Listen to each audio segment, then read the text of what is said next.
Good morning everyone and welcome back to my channel. তো এখন থেকেই একটা ভিডিও শুরু করছি। আর আজকে হচ্ছে আমার পরীক্ষা, বিএডের পরীক্ষা। একটু পরে পরীক্ষা দিতে যাব। আর আজকে সারাদিন কেমন কাটে তোমাদের অবশ্যই শেয়ার করব। আর আমাদের এখানে হচ্ছে মনসা পুজো, ওই জন্যই কিন্তু জোরে আওয়াজ হচ্ছে, সাউন্ড হচ্ছে, শুনতে পাচ্ছ না। তো চলো দেখতে থাকো। আর চলো সকাল সকাল কি করি। সকাল সকাল সবাই কিন্তু গরু ছাগল মাঠে বাঁধতে আসে একবারে ভোরে। আর দেখো আমাদের বাড়ির বাতাবিগুলা কি সুন্দর, সূর্যের আলো পড়ে পুরো সোনালি লাগছে। আর এখানে গাছে একটা মাত্র এঁচড় হয়েছিল, বেশ বড় হয়ে গেছে। তো এটাকে কদিন পরে কেটে নেওয়া হবে। আর মা সকালে জলখাবারের জন্য আলু কষা করবে, ওই জন্য আলু সেদ্ধ করে নিয়েছিল। এরপর বসিয়ে দিয়েছিল চা, দুধ চা। আর তারপর দোকানে কিন্তু চাটা দিয়ে গেছে। আমি একটা বিস্কুটের সাথে কিন্তু চাটা খেয়ে নিচ্ছিলাম, কারণ সকালে অনেক কাজ থাকে, ওই জন্য কিন্তু আমিই দোকানে বসি। আর সকাল সকাল বোন চলে এসেছিলো সাজতে, বলছিল দিদি কাজল পরিয়ে দাও। ও যাবে ওর মামার বাড়ির ওখানেও অনুষ্ঠান আছে, ওই জন্য কিন্তু ওরা চার বোন, কাকু কাকিমা সবাই কিন্তু ওর মামার বাড়ি চলে গেছিলো। আর আমার কাছে ওই জন্য এসেছিল কাজল পরিয়ে দিতে। আর এ খুব সাজতে ভালোবাসে, ওই জন্য কিন্তু আমার কাছে আসে সবসময় সাজতে। মামার ঘর যাবে, আমাকে বলল দিদি কাজল পরিয়ে দাও, কাজল পরিয়ে দিলাম। ওই জন্য এরা কিন্তু মামার ঘর চলে যাচ্ছে। এদের মামার ঘরের পাশে আছে অনুষ্ঠান, ওই জন্য। আমি একবারে রেডি হয়ে গেছি বিএডের পরীক্ষা দিতে যাওয়ার জন্য। আর আমার সিট পড়েছে হচ্ছে বাজকুলে। তো দেখো আইডেন্টি কার্ড, ব্যাগ, ছাতা সব কিছু ভরে নিয়েছি। এখন শুধু যাওয়ার পালা, বাড়ি থেকে বেরোবো। আর তো চলো যাওয়া যাক। আর আমি এখন স্ট্যান্ডে চলে এসেছি, বাস ধরবো। আগের দিন অবধি ওয়েদার ঠিক ছিল, যেই আমাদের পরীক্ষা ওই দিনই কিন্তু এত রোদ। আর দেখো আমি কিন্তু চলে এসেছি যেখানে পরীক্ষার সেন্টার পড়েছিল বাস স্কুলের আগে নাজির বাজারে, ওইখানে কিন্তু আমি চলে এসেছি। আর আজকে এত জাম ছিল, ওই জন্য আমি আমার বান্ধবীর সাথে আসতে পারিনি, অন্য বাসে উঠে পড়েছি। আর এই কলেজটাই কিন্তু পরীক্ষা দিতে এসেছি, এই বিল্ডিংটায় আমার সিট পড়েছিল। তো আমি অনেক আগে থেকে চলে এসেছি দিয়ে। প্রচণ্ড গরম, আর কলেজে তো বসতে দিবে না টাইম না হলে। আর এখানে পরীক্ষার শেষে বাড়ি এসে আমার অবস্থা মানে অজ্ঞান হয়ে যাব, ওই রকম অবস্থা। কারণ 1.5 ঘন্টা পরে কোয়েশ্চেন পাওয়ার পর পরীক্ষা দিয়ে বাড়ি এসে খাওয়া হয়নি। আর আমি আগের দিন রাতেও খেয়েছিলাম না, ওই জন্য আমার শরীরটা দুর্বল হয়ে গেছিলো। এই মাত্র ঘুম থেকে উঠলাম, মানে শরীরটা এত খারাপ করছে, কথা বলার অবস্থাই নেই, মানে কথা বলতেই কষ্ট হচ্ছে। আর কিছুই ভালো লাগছে না, প্রচুর দুর্বল লাগছে। এখন অবধি খেতে পারিনি, মানে খেতে ইচ্ছা হচ্ছে না। পরীক্ষা 1.5 ঘন্টা লেট হয়েছে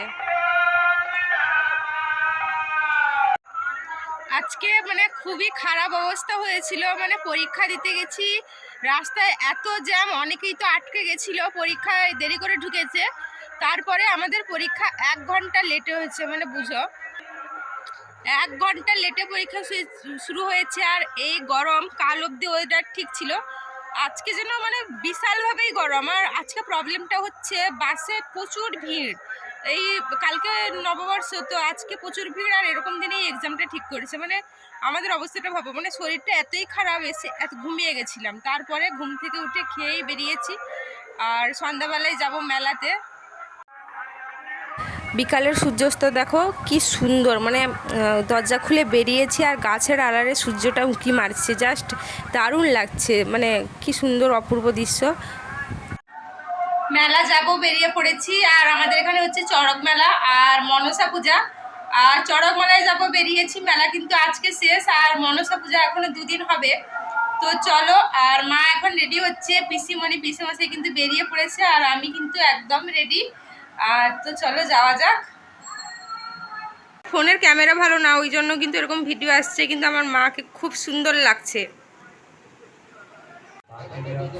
আর সবাই মিলে মেলায় ঢুকে গেছি।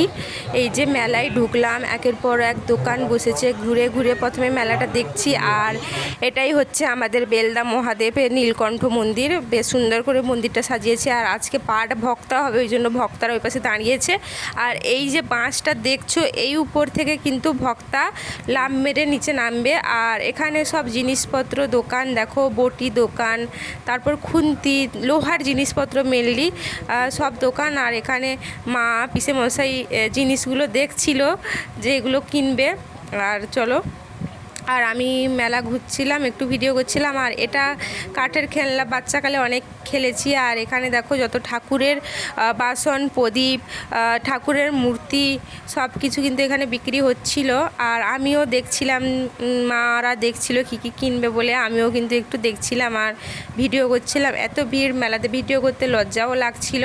তারপর সবাই মিলে একটা দোকানে খাওয়ার জন্য বসছিলাম। তো ভাই খাচ্ছিল একমাত্র, আর আমরা সবাই কিন্তু এমনিই বসছিলাম। আর এখানে আমি পাপড়ি চাট কিনে নিয়ে এসেছিলাম, যেটা পিসিমণি খাচ্ছে। আমিও কিন্তু পাপড়ি চাট খেয়েছিলাম। আর আমার মা তো এগুলো খাওয়া বারণ, ওই জন্য আমার মা কিন্তু খায়নি। আর এখন আমি মাকে বলেছিলাম আমাকে একটু ভিডিও করে দাও, তাই জন্য কিন্তু মা আমি যখন খাচ্ছিলাম ভিডিও করে দিচ্ছিল। আর চলো দেখতে থাকো। আর এখানে কিছু খাবার অর্ডার করছিলাম, ওই জন্য কিন্তু বসছি। আর এখানে দেখো বাচ্চারা ওই যে জাম্প খেলে, জাম্পিংয়ের জায়গা কিন্তু হয়েছিল, আর খুব সুন্দর লাগছিল। আর এখানে মা আমি সবাই কিন্তু বেশ ঘুরে ঘুরে মেলাটা দেখছিলাম। আর মেলাটা প্রচুর ভিড় হয়েছিল দেখো। আর এখানে কিন্তু ওই যে বাচ্চাদের ওঠে না উপর দিয়ে নিচে যে বেলুনের মতো, বেশ দারুণ লাগছে। আর আমাদের তো হবে না, বড় হয়ে গেছে যেহেতু। আর এখানে ওই যে স্প্রিং পটাটো, ওটা কিন্তু বিক্রি হচ্ছিল। তারপর এখানে সেই মাটির তৈরি জিনিসপত্র, হাঁড়ি, তারপর কি বলে লক্ষ্মীর ভাঁড়, যেটা আমরা পয়সা জমা করি। আর ওখানে মা কিন্তু তিনটা ওই আমরা ঠেকি বলি, ওগুলো কিনছিলাম। ওগুলো কিন্তু লাগবে নববর্ষের দিন, ভিডিওতে দেখতে পাবে কি কাজে লাগে। মা কিন্তু তিনটা ঠেকি আনলো, ওই জন্য কিন্তু দাম দর করছিল দোকানদারের সাথে। আর চলো দেখতে থাকো কি কি হয়। আর এখানে বসেছিল বাচ্চাদের ওই যে গাড়ি, নাগরদোলাগুলো, বাচ্চারা বসে বেশ দারুণ ঘুরছিল। আর এখানে পাপড়ি চাটের দোকান বসছিল। আর এখানে বসছিল রোলার আইসক্রিম, যেটা আমি অনেক বছরের পর খেলাম, কোন ছোটোবেলায় খেয়েছিলাম। আর এগুলো ফল টল দিয়ে সঙ্গে সঙ্গে তৈরি করে দেয়। আর আমি সবাই মিলে কিন্তু খেয়েছিলাম আইসক্রিমটা। আর আমি মাকে বলছিলাম যে একটু ফোনটা ধরে দাও, আর মা কিন্তু পরে ভিডিও করে দিয়েছিল। তো চলো দেখতে থাকো। আর এবারে কিন্তু দেখো আমি আইসক্রিমটা খাচ্ছিলাম, আমার হাতে ছিল অনেকগুলো ব্যাগ। আর বেশ ঠান্ডা ছিল, মানে এত ঠান্ডা খাওয়া যাচ্ছিল না, প্রচুর ঠান্ডা ছিল আইসক্রিমটা। আর আইসক্রিমটা খেতে ভালোও লাগছিল, মিষ্টি মিষ্টি টক টক, যেহেতু ফল টল দিয়েছে। তারপর চলে এসেছিলাম বাড়ির পাশে মনসা পুজো, এটা আমাদের গ্রামে, মানে আমার বাড়ির পাশে ক্লাব। আর এখানে বেশ কীর্তন গাইছিল মনসা পুজো, বেশ সুন্দর করে জায়গাটা সাজিয়েছে। আর এখানেও হয়েছিল ওই আমাদের বোম গাছ মানসিক হয়, বোম মানসিক হয়, সবাই কিন্তু ওই মানসিক করে পূর্ণ হলে। আমার বাড়িতেও একটা বোম গাছ দেওয়া হয়েছিল। আর এটা বেশ তুবড়ির মতো বেশ উঁচু হয়ে কিন্তু বোমটা ফাটছিল। আর এখানে কিন্তু ঢাক বাজাচ্ছিল বেশ জোরে জোরে, মানে দারুণ লাগছিল। কালকে দিনটা খুব ভালো কেটেছে। আর সন্ধ্যা আরতি হচ্ছিল এই সময় কিন্তু। আর দেখতে থাকো। আর এখানে ঢাকের যেরকম হয়। আর তারপর দেখো বোম ফাটছে, আবার একটা মানসিক বোম। বেশ বোম ফাটা রাত 12টা বেজে গেছিলো দেখতে দেখতে বাড়ি আসতে। আর আমার বাড়ি থেকে বাড়ির ছাদে বসেই দেখা যায়, মানে আমি না এলেও বাড়ির ছাদে বসেই কিন্তু বোমটা দেখা যায়। তো গুড নাইট, টাটা।